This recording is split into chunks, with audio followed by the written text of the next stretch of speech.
No, it's okay. Don't go away. You can't go anywhere, honestly. Welcome to hell. You're trapped here, but not forever. So I'm trapped here because I never finish things I start. And while I was here, I managed to finish a YouTube video finally.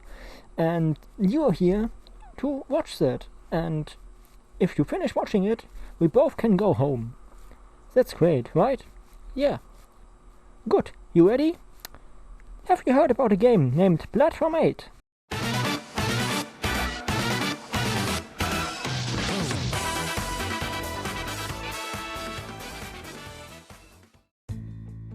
Platform 8 was made by Kotaku Create and released at the end of May in 2024, roughly 8 months after the release of Exit 8, and it got a lot less attention than its predecessor. I didn't even know the game existed until I bought Exit 8 in the summer sale and it got recommended to me. I am a fan of video games, as you can tell by the fact that I am so pale that I turn invisible when I chroma key out the white wall behind me. I also like to hear people talk about how they design games, and I like to listen to people criticize and deconstruct them. Comparing these two games will be an attempt to think a bit about game design and how people interact with these two games specifically.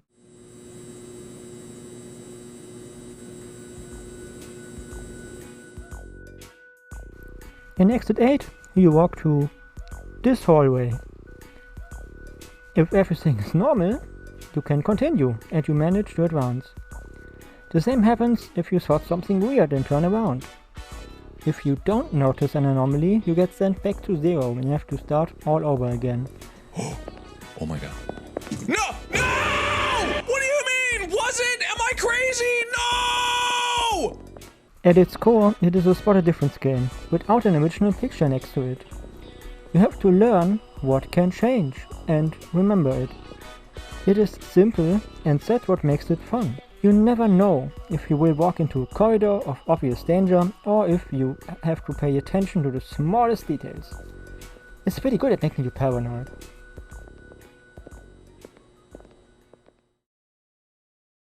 Platform 8 was the second game made by Kotaku Create, and making a second thing is always pretty weird, especially if the first thing was successful.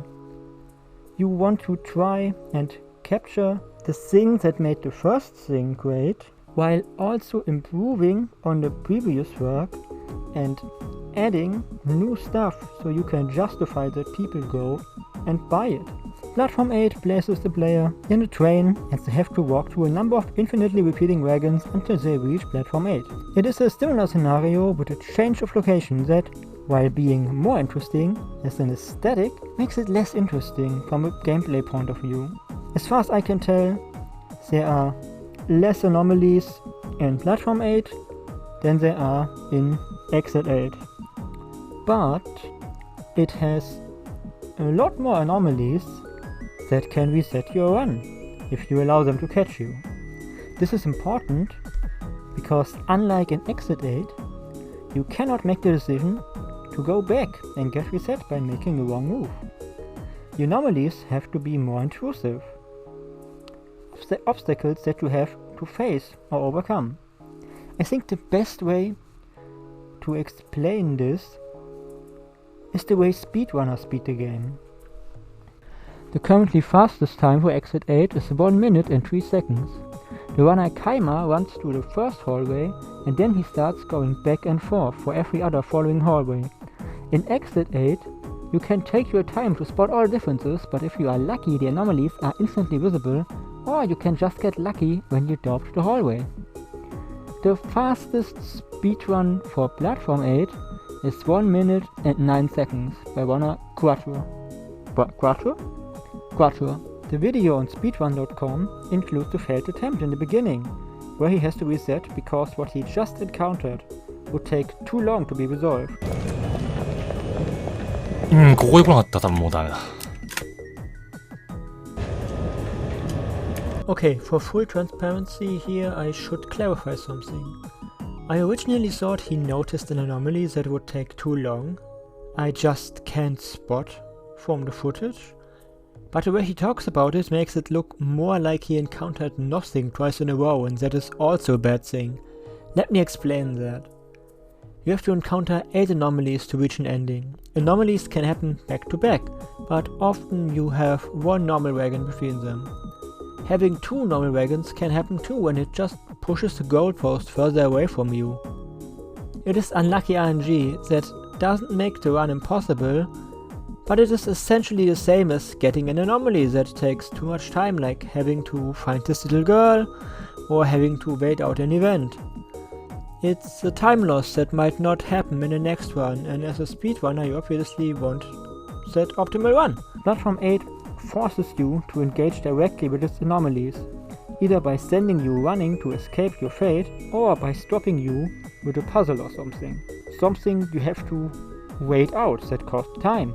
The waiting is something negative comments bring up a lot, which makes sense. It feels pretty counterintuitive and is not for everybody, but it is a gameplay feature.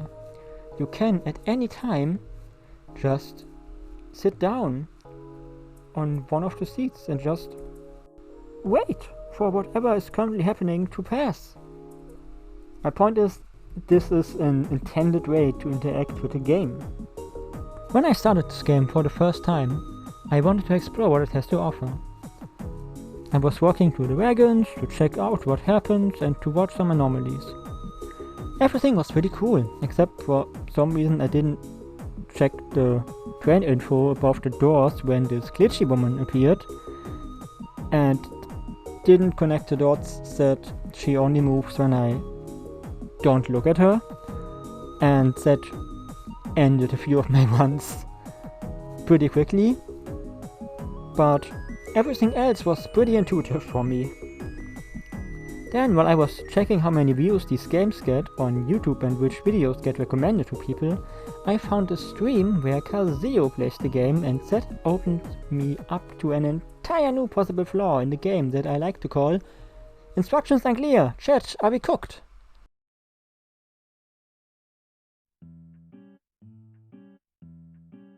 He starts the game and immediately assumes he has to remember everything in the wagon. Then he goes to the next wagon, gets confused what to do, tries to go back, looks for a report anomaly button, googles how to play the game, and then still tries to have a staring contest before moving on, because he thinks he has to somehow make it go away. Instructions are unclear. Press R, ban that guy. If we ignore the 1 minute in the beginning where he changes his options, he spends 9 minutes and 30 seconds trying to figure out what to do when he started the game blind and encountered the first anomaly. Exit 8 has a sign that tells you what to do if you go in blind. This is the latest point where you can learn about the gameplay, and it is arguably the most intended point for you to learn the gameplay loop. It's in the game, directly telling you how to play. The point is, Platform 8 does not have a clear-cut explanation of its rules, and that could rub some people the wrong way. If you want to go in blind, there's nothing in the game directly telling you how to act. There are some hints for specific anomalies, but overall gameplay is left for you to figure out, and that can be frustrating for some people. It is one of the times where Platform 8 fails to bring you into the experience.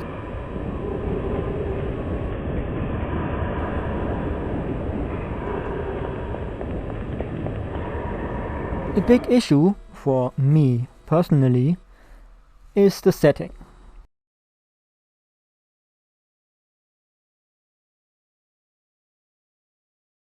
Trains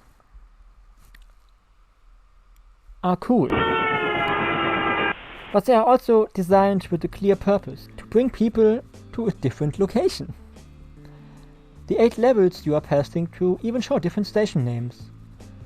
But outside of your final destination, when you beat the game, and one really important exception, the train never stops at a station, which kind of defeats the purpose of the setting, in my opinion. The train doesn't move anywhere, really. You just move through another differently shaped hallway. The station names just stop being a thing at some point too. We played the game a few times to get footage, and it just started to count down how many anomalies were left for me to witness.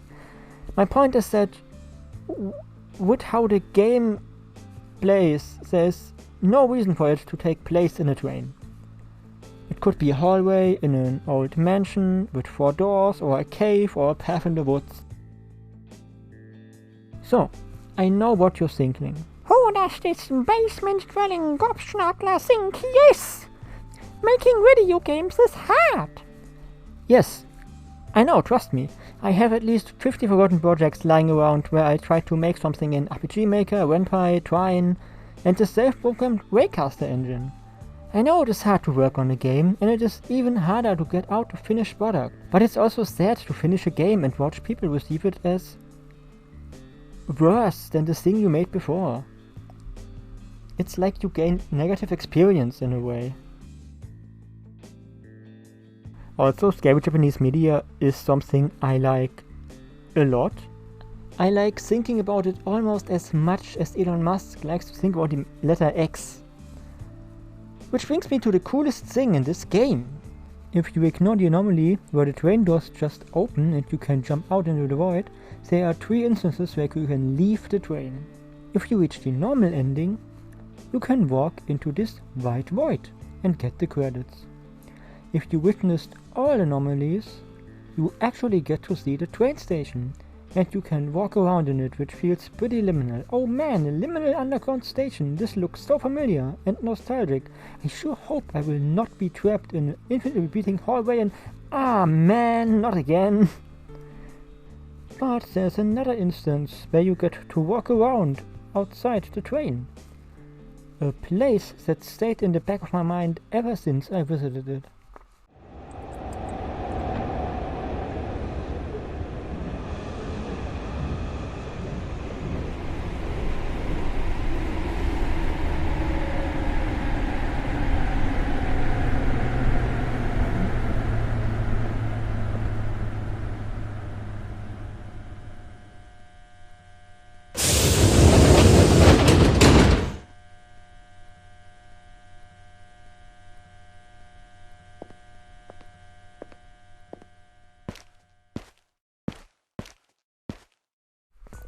Man, this is so good. I love stuff like this. Every time I encounter media like this, it's awesome. And if it sends you to another dimension, where you are stuck forever without ever meeting another moving thing, I love that. Give that to me right now. That's not a joke. Leave your suggestions if you have some recommendations in the comments. Urban legends, movies, comics, whatever. Stuff like the elevator game, cursed tunnels, the left-right game, trains that shouldn't exist.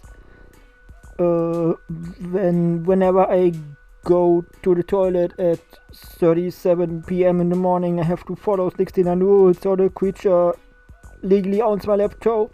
Recommend stuff to me. I need to consume more of this.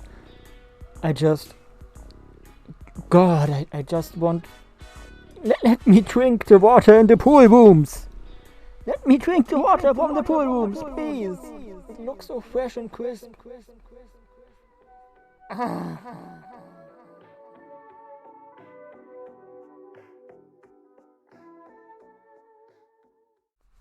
If you decide to leave the train while it's in Kukudo, it is gone in an instant. You're alone here. It's only you, the sign, some power lines, and the slowly shifting grass in the wind.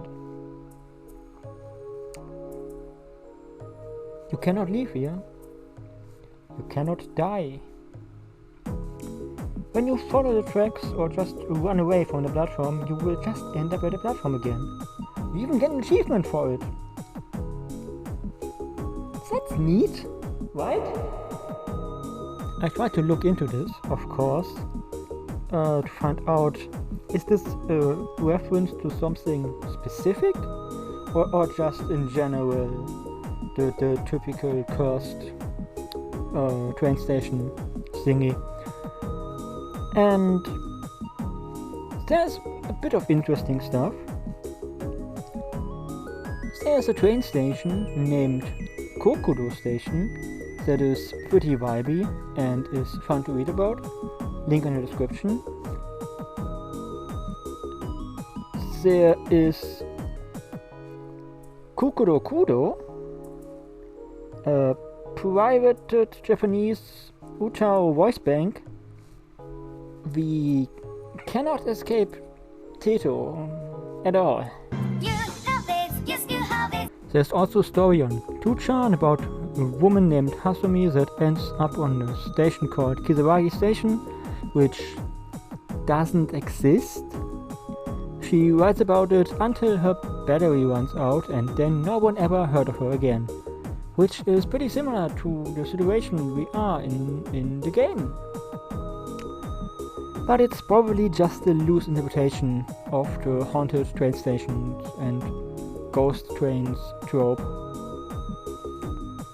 But Kokudo isn't just something I really like about this kind of horror. It is also a look into what this game could have done differently. We already had a static, slightly changing hallway. I'm in one right now. Why not go and have the player go on and off different trains to reach the destination?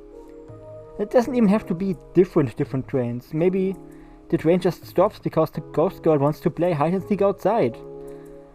And you have different areas for that to change it up a little.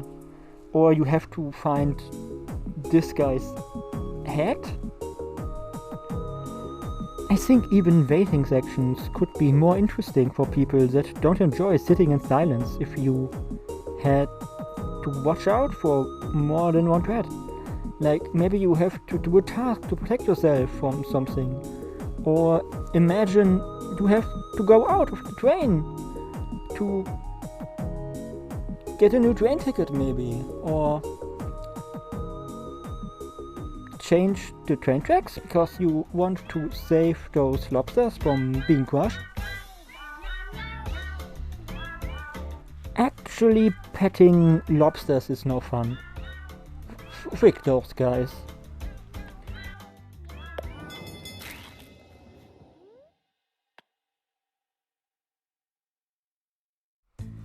So, what's the point of this video? Platform 8 is over a year old now. Exit 8 is soon 2 years old, and both games are not relevant anymore. Kotaku Create have moved on to work on another game which looks completely different and super interesting, if I'm honest. Can't wait. The point of this video is I wanted something to do. And I wanted to finish one of the many projects I always start and then don't finish. It's not a long video. I stopped myself from going deeper into the Kokudo Station part and the Kisaragi Station story, so this video doesn't take ages. If you want to read and learn more about these things, I link some stuff in the description. Maybe I will make a video about these things individually sometimes in the future, who knows. I just like to distract myself from the crushing pressure of responsibilities with short games like Exit 8 and Platform 8. And I felt like I had some things to say about those games. I enjoy planning and thinking about how these types of stories and games could be structured. This was my attempt to try and add to to a concept I really like. Will I ever make a game like this? I kind of want to try, mostly to learn some 2D stuff for some other ideas I want to get to sometimes, but it would be an interesting experience to try and make the game I saw while playing this game. Not that I dislike it, I just think there could have been a bit more to it. While reading up on more opinions about Platform 8, I learned about Shikansen Zero, a game made by Sheila's Art, a developer whose games look really cool, but I procrastinate playing them. Yes, I can even procrastinate fun. I am that talented and or boring. Anyways, I played it and it hits a few more spots of those sweet vibes I'm looking for. You are in one of the famous Shikansen trains and you play a game, either on purpose or accidentally. You know this because this little boy talks to you and explains the game rules to you. に来たの？僕めっちゃ楽しみ。 Everyone else is asleep, and your only way of getting to Tokyo is completing the game, getting to the conductor's room and stopping the train. Go to 8 wagons. If you find an anomaly, you go back. It's like an Exit 8 again. But the Shinkansen line can have up to 16 cars, so after making it to the first 8, the boy tells you, nah, do 8 more, but this time go back if there is no anomaly. Also the ghost is counting your mistakes, and if you make 3, it just resets you. And I mean, it is literally counting your mistakes.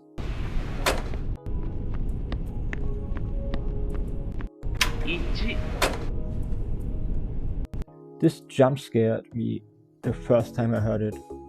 It just has a bit more world building, and that helps it a lot in my opinion. I don't even know if there is an instance where you can leave this train, but I don't yearn for it. I found the train of my heart, and I don't need to touch squares anymore. This game wants to be on a train and acts like it. I highly recommend it. Hey, editing me here. I had to trash the original ending cause it was too weird and convoluted and I wanted to get this done. I started working on the script on the 3rd of July 2025. It grew a lot and I tried to restrain myself to not go into details too much. That's why I didn't go that deep into Kisaragi Station or Kukuro Station, even though I really wanted to. I also got caught up in some private life stuff, so I didn't find the time to watch the movie for Exit 8. It looks cool though. Also, I didn't really acknowledge that I used Steam to value how the games were perceived by players. I hoped that PlayStation and Switch would make a big dent, but I also couldn't find specific numbers. Exit 8 has over 1 million in some sources, and people don't really talk about Platform 8 as far as I can see. Could also be because many bigger YouTubers didn't play it. Thank you for watching, see you in the next video, bye!